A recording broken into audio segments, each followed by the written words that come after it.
Alright, welcome to Jane Stewart's I'm a Sadist Calculus Early Transcendentals 9th edition.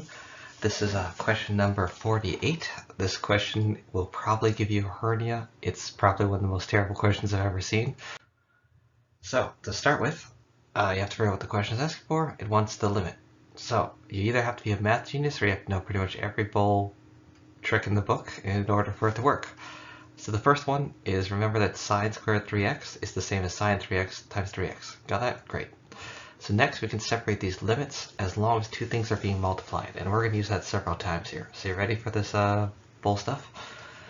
Okay, here we go. So I'm taking the sine of 3x times 3x and just separating into two little entities there. So far so good.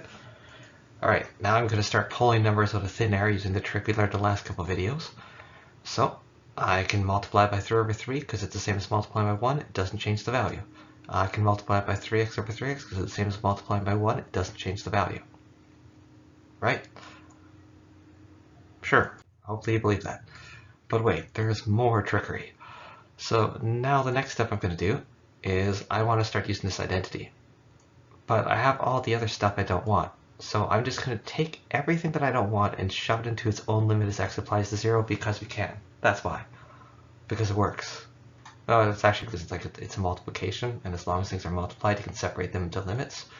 So I'm just going to take what I need to make that identity twice, and then all the other stuff I'm just going to shove in its own limit there. Yep, even though most people would never think of doing this in a million years, so thanks John Stewart for this problem. Yep, so we're going to apply that limit twice. The first two terms go to 1, the third term goes to 0. So what are we left with? 1 times 0. That's right, you did all that work and all that math to find out this limit goes to 0. Absolutely nothing.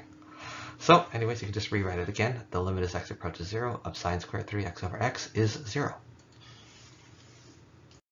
Hopefully you found this useful. I did break down exactly all the tricks I used in like questions number 45 and 46. So this time I'm kind of more or less just doing the same tricks over again. If you need help with another problem, just go ahead and leave the question and section number down in the description. I'll try to get to it when I can. Alternatively, if you're using a different textbook, just feel free to email me a copy of the question to my email address that's in the description. Have a great day, guys.